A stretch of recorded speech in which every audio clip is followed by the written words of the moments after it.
Hello दोस्तों, मेरा नाम उमेर अली और आप देख रहे हैं world cricket fact channel. Video को शुरू करने से पहले चैनल को लाइक कर दें, सब्सक्राइब कर दें और साथ ही बेल के आइकन को भी दबाएं। चलिए दोस्तों, तो वीडियो को शुरू करते हैं। जिम्बाब्वे सेलेक्ट ने पाकिस्तानी शाहीन को छठे वनडे में 32 रन से हरा दिया।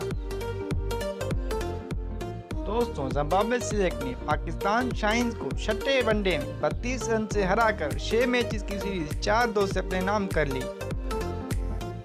जिम्बाब्वे सेलेक्ट ने पहले बैटिंग करते हुए 7 विकेटों पर 385 रन बनाए, जिसमें क्रेग ओवेन ने 195 रन की शानदार इनिंग्स खेली, जबकि पाकिस्तान के मोहम्मद अली ने 2 विकेटें हासिल की।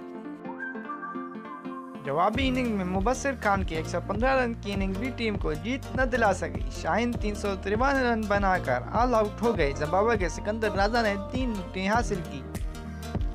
तो दोस्तों, कैसी लगी आपको मेरी ये वीडियो? अगर अच्छी लगी तो चैनल को लाइक कर दें, सब्सक्राइब कर दें और साथ ही बेल के आइकन को भी दबाएं। चलिए दोस्तों, तो मिलते हैं अगली वीडियो में।